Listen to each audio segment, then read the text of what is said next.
Yeah, good morning, students. Today we are going to start a new chapter that's called optics. And here I'm going to ask you one simple question. What do you see around you and how do you see it? Yeah, a very good answer that you are seeing all the nature with your eyes, right? Yeah. How that image is going to form on your retina? That is another question. And many of you know that you might have learned in our previous classes, I mean in the class 9 or class 10, that how the human eye works and what are the parts of eye and all these things. And today we are going to learn something more in the optics. That is, mm, optics deals about how the image is going to form, what kind of image is going to form, how the reflection, refraction happens, how the diffraction, interference happens. All these things are going to be learned from this class. It's like you might have seen in our daily life that there are microscopes, there are telescopes, and there is scattering happening. Rainbows are forming. Internet is coming to our houses, and there are so many things in our daily life are happening, but we don't know the science behind it. Yeah, we know about it, but we are not very clear about it. That is what we are going to learn today, and how the images are forming by using the lenses. All these things we are going to learn today. Here, optics have mainly two branches. One is ray optics, one is wave optics. What ray optics deals is the rectilinear propagation of light. And what is reflection and what is refraction? These kind of things are going to be dealt by using the ray optics. And now you might ask, what is wave optics? By seeing the name itself, what is a ray and what is a wave? You might say that, yes sir, this is a ray and this is a wave. Yeah, very good. And you might give so many examples also for rays and waves. Yeah, can someone please give me the example of what is a wave?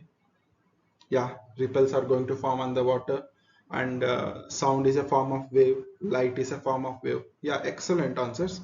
You might know much about it, but now we are going to learn something more deeper. That is, wave optics deals about particularly interference, diffraction, polarization. These kind of things are going to deal with wave optics. And you might ask that what is the use of learning this ray optics and wave optics? Here, we should be able to understand that what is the concept of light and its role of vision, and also it studies the behavior of light and the behavior of the image formed by using different kinds of lenses, mirrors, or adjustment of mirrors. Okay. Yeah, in clear, we'll go in the next slide. And now you might ask that where we are using all these things in our daily life. There is a medical purposes in medical field. Everywhere we are going to use optics. For example, scannings. For example, total internal reflection wala uh, scans, and also in our astronomy and in our internet cables, that is nothing but optical fibers, and in our spectacles. All the way we are going to use these optics to make our life easier, and it is going to help in so many ways. And these are the basic objectives of optics. Now you must be knowing that what is optics and what are the different branches of optics. That is, one is ray optics and another one is wave optics. In the ray optics we are going to learn about how the image is going to form. In the wave optics you are going to learn what is the behavior of that particular image is going to form. For suppose in this case, I can make it more easier that in the ray optics you are going to learn that shadows and images formed by mirrors and lenses. I am saying because it is going to be easier understanding, so I am using this kind of definition. It's like in most of the cases you are going to learn how the images are formed by using lenses and mirrors. In the same case, wave optics is nothing but it is going to explain the color of water bubble, or what do we say, soap bubble, and how patterns are forming. For suppose how patterns are forming, you might ask that what is patterns in the first place. For suppose when the light is going through a grating, or when the interference is happening, the fringes are going to form and scattering is going to happen, and there will be kind of diffraction patterns are going to happen. This wave optics we are going to deal much in our lab sessions, or in our class hands-on experience is better when it comes to wave optics.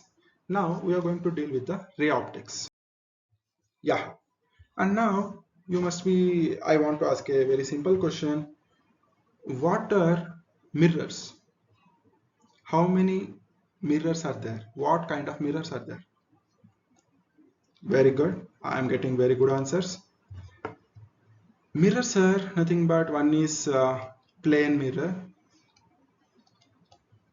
and another thing is spherical mirror. Very good. Yeah.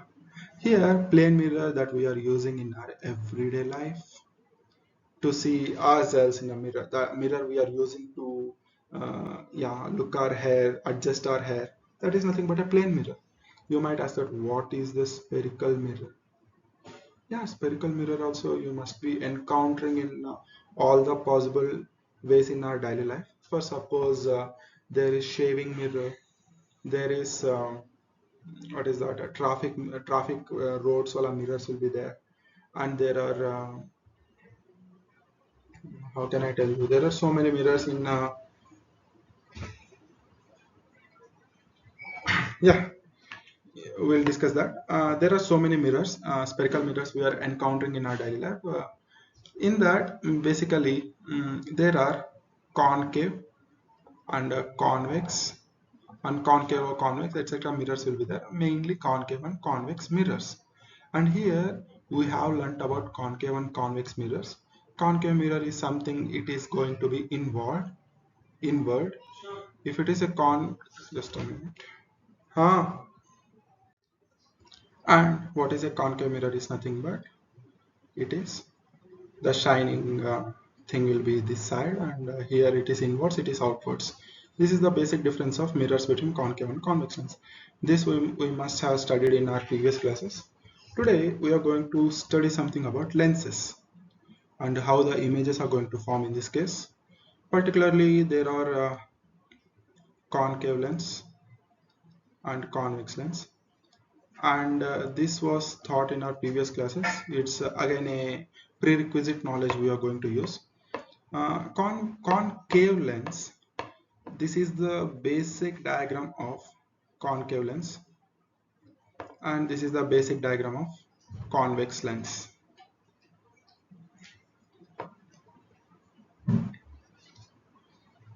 Yeah, now let's learn about the geometrics of image formation. That is nothing but yeah, let's take a small derivation of it. So suppose let's learn about how the images are going to form by using convex lens. For suppose here I am going to take the convex lens. This is the convex lens, and this is the principal axis I am drawing, principal axis, and the center of the lens is nothing but the pole. P represents the pole, and this is the focus point, and this is going to be the center of curvature, that is C, and we will use here to F2, this is F2, and here as it is going to be two mirrors together formed a lens, this is going to be the another focus of another mirror, that is F1, and this is going to be 2F1. And here the main geometrics of it, which is going to be useful in our examination purposes, the distance between the focus to the pole should be equal to the center of distance between the center of curvature and the focus. First, suppose let's take this is the 2 centimeter. This also should be 2 centimeter. If this is 2 centimeter, this should be also 2 centimeter. It should be equidistant. It should be equally distributed. Okay, yeah.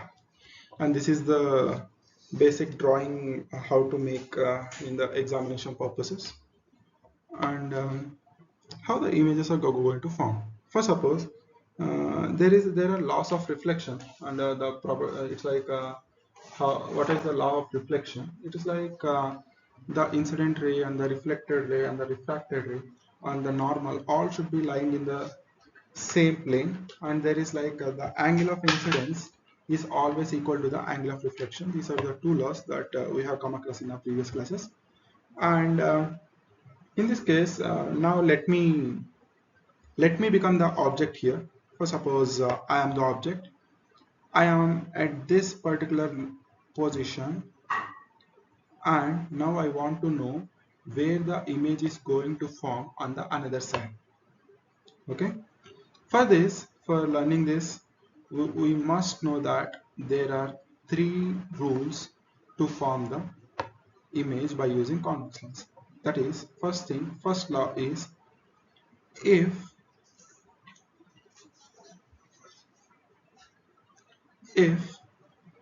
the incident ray is passing parallel to the principal axis, it is going to converge at the point of focus. This is the focus. And the second rule, it is nothing but if the incident light is passing through the pole, it is going to be straight. There is no diffraction is going to take place. Okay. And the third rule, it is opposite to the first rule. If the light ray is passing through the focus, it is going to be parallel to the principal axis. You must understand that this one, first law, second law, and third law. You must be seeing first law is totally opposite to the third law. First, suppose as I am the object here, I am standing beyond 2f1. Beyond 2f1. Here, how to draw the ray diagrams is nothing but you should use either two of the laws from these three laws. So let's take the first law. That is going to be this particular light ray is going parallel to the principal axis and it is going to converge at focus. Okay. And let's use the second law. This is going to be the light ray is passing through the pole. It is going to be straight only. And now you might be asking that where the image is going to form. Where these 2 points are meeting, this is where the image is going to form. Let's take this is the AB. This is straight, right? Where the image is going to form is that it is going to form here. It is going to be B dash and A dash. Why I have written in invert, it is nothing but there are some properties of image that is nothing but either it is real and inverted or virtual or upright. Is it magnified or is it diminished or is it in the same size, and what is the position of the image. In this case, you should only tell that where the image is forming. It is nothing but it is a real and inverted image, and it is it is going to be a diminished image. It is going to be a diminished image, and also it is going to form between 2f2 and f2. It's like you might not agree that either it is a diminished image or not, but when you draw with the proper geometrics, that is nothing but the equidistant. It should be like equal distance from center of curvature to focus to the pole. Then you will get that proper image and the particular position of the image. So our work is going to be, I am going to give a small work to you students, that you can place the object in different locations. For suppose this is going to be your home, your work. Keep the object at 2f1, between 2f1 and f, and f1 and at between f1 and pole.